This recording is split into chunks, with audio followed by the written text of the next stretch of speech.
Yo, what's up, guys? It's Beat Up 44.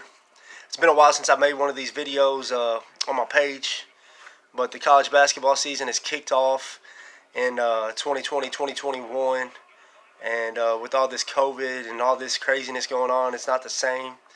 But I just want to make a video talking about the early season start for the Kentucky Wildcats, and it has not been a pretty one at all. But do we give this team the benefit of the doubt? I mean, a young team with COVID going on, didn't get the practice, didn't get the scrimmage reps, didn't get the exhibition games. I'd say the younger teams in the Cal area have got leading up to the start of the season. They're kind of thrown into the fire. They look good to open the night against Morehead State, but a team that you're supposed to do that against. And Richmond, quality basketball team, picked to win the preseason, or picked to win the A-10 in the preseason. Kansas, quality. A Georgia Tech team that was 0-2, lost to Georgia State and Mercer. But, I mean, if you look at this team, Calipari lost 100% of the production from last year's squad. Keon Brooks, the only guy to return. He's been out for every game so far this season. I mean, so 10 new faces. You got the 3 transfers in Jacob Toppin out of Rhode Island, Olivier Sarr, Wake Forest, and Davion Mintz out of Creighton, who was coming off of a torn ACL the previous year, so he set out. And, I mean, it's just been rough, man. This team it's like nobody knows their roles. There's no continuity. The chemistry is just terrible right now, the only way to put it. You got a guy like Askew who's learning on the fly. Kid's supposed to be a senior in high school. I mean, people have been, they've been riding his ass. He's struggling. But, I mean, without those scrimmage reps, the exhibition reps, not having the same practice time and all that, learning a system, learning to gel with players. It's tough to be a young point guard in college basketball when you're going up against these experienced, tough, physical guards night in, night out, and you're an 18-year-old who's supposed to be a senior in high school. I mean, it's tough. It's not an easy position to learn at the college level for a young kid especially. I mean, you're the quarterback on the court, and you're trying to get a group of guys that have never played together in the right spot. And that's a lot for a young freshman guard or a lot to ask from a young freshman guard like Devin Askew. So he's kind of been put in a tight spot early on. People have been saying start Mintz. I mean, Mintz, I think that would be the smart thing to do to take some pressure off of Askew. But Calipari's in a tough spot. I mean, this whole Kentucky team's tough, man. This 10 guys never played together. I mean, they played 4 games together.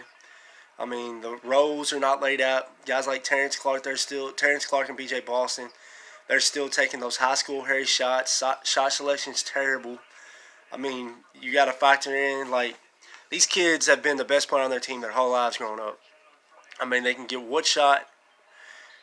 whatever shot they want, when they want to get it. So now you're put in college. You're playing grown-ass men who know systems, know how to guard pick and roll, so you got to work and have that ability to get shots off the ball, and these kids have not just learned to do that yet. I mean, there's no continuity, there's no rows, standing still in the half court, just expecting shots are going to come with them, so they're taking tough 2s, tough 3s, poor quality of shots. I mean, it's just rough. But as a Kentucky fan, I just want to say, stick with this team. Don't give up yet. I mean, upside's there. They're going to get better, but, I mean, it's looked terrible. I mean, some of the games have looked like high school lunchroom fights. Mashed potatoes flying, hamburgers, pizza, pepperoni, sausage, fucking chocolate milk hitting walls. I mean, it's been terrible to watch. And I know it's frustrating as a fan because you want to see this team do so good. And us as Kentucky fans, we've been spoiled. We get the best talent. We're competing year in and year out. So for us to be 1-3, it's not fun. I mean, we're not used to this. We're going to whine, we're going to bitch. But stick with this team. I mean, I've heard fans say, I'm done watching them, I'm giving up. It's 4 games in, guys. 10 new players, fresh faces, COVID. I mean, these freshmen are going through things that no other freshman class has ever had to go through. So you have to factor that in. Give them the benefit of a doubt. Should we sit here and say they're playing? No, they're not playing good basketball. It's been rotten. We're not used to this. It's Kentucky. The level of play is supposed to be high, and it has not been high at all. But a guy that has really impressed me early on in the season is Isaiah Jackson. Love his energy, versatility. He's athletic, and I mean his shot blocking is some of the best in the country, not the best in the country, dude. He has a good feel around the rim.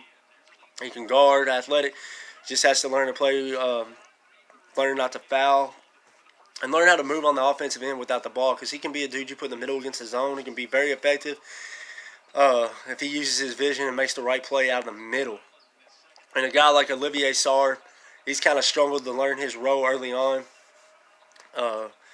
New to this team, had 3 quality years down at Wake Forest under Danny Manning, and now he's come up here. We just got to get him more physical.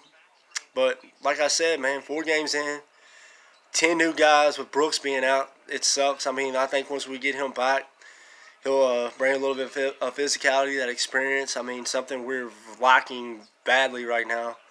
So just stick with this team. Don't bash. I mean, it's rough on everybody. This COVID shit's been crazy. Sucks from a sports standpoint for all of us sports fans that love the game. It's kind of changed it. The feel, the vibe, it's not the same from recent years. I mean, games getting canceled, unexpected shit. I mean, the world's been crazy in 2020. But all we can do for this Kentucky basketball team is hope they can improve. I mean, we got a tough game this Saturday going up against Mike Bray's Notre Dame Fighting Irish. Another experienced team, knows how to play basketball, works the ball well in the half court. They're not the most athletic team, but they're going to work the ball around, get off good quality shots, and that's going to make this Kentucky defense work. And on the defensive end, they're not the greatest defensive team, but they're disciplined. They're going to make you work. You're going to have to move the ball to get open. Kentucky's going to have a size advantage down low. We're going to be athletic. We're going to be at an athletic advantage, but can we outsmart a team that knows how to play basketball? That's the question, because this Kentucky team, from early on, we've shown we don't know how to play basketball yet. Is that on Cal? Is that on the players? It's a mix of both. But you also have to factor in we didn't have those exhibitions. The scrimmages, they're not there. So it's just a lot of different things that go into what has caused this horrific start for Kentucky in 2020. And like I said, man, just stick with this team. Don't hate on them. Give them a benefit of the doubt, because the times that we're in right now is different from any other time in college basketball. I mean, it's rough, especially with this young-ass team we have, one of the younger teams in the Calipari area. And I mean, Cal's always young. But just stick with these guys. I mean, look at Coach K and Duke right now. They're even going through the same kind of struggle. But they have lost 2 really good quality Big Ten teams in Illinois and Michigan State. But this ain't the same quality Duke team that we're used to seeing either. I mean, they're struggling too. They're young. They don't have that go-to guy like the Zons, the Jalil Okafor. So their team chemistry hasn't been up to what it usually is early in the season either. I mean, it's just really hard on young teams this year without that same practice time. And like I keep harping on, the exhibitions and scrimmages aren't there. So they're learning on the fly against good quality, experienced basketball teams. I mean, the Baylor team, dude, right now they look like a 2018 Nova squad. They're absolutely loaded. I was really wanting to see that Gonzaga-Baylor matchup. A team like Iowa, they've been through the wars, and now they're here. They're older. Luka Garza, this team looks tremendous early on in the season. Got a nice win over North Carolina last night. But just stick with this Kentucky team, guys. I mean, the upside's there. We're going to improve throughout the season. We're not going to look this bad all year, I guarantee you that. So they're going to have to learn to play as a team. They're going to have leaders step up, learn their roles, somebody take over, be the quarterback of this squad. But I just want to thank you guys for watching this video. It's been a while since I made one. But stay on the lookout. Like this video, subscribe. I'm going to be making a lot more of these as the season goes on. And hopefully with all the COVID crap that we get to see college basketball into March and have the NCAA tournament. But just want to thank you guys for watching this video. Be on the lookout for more. Like, subscribe, and stay tuned to my channel. Thanks, guys.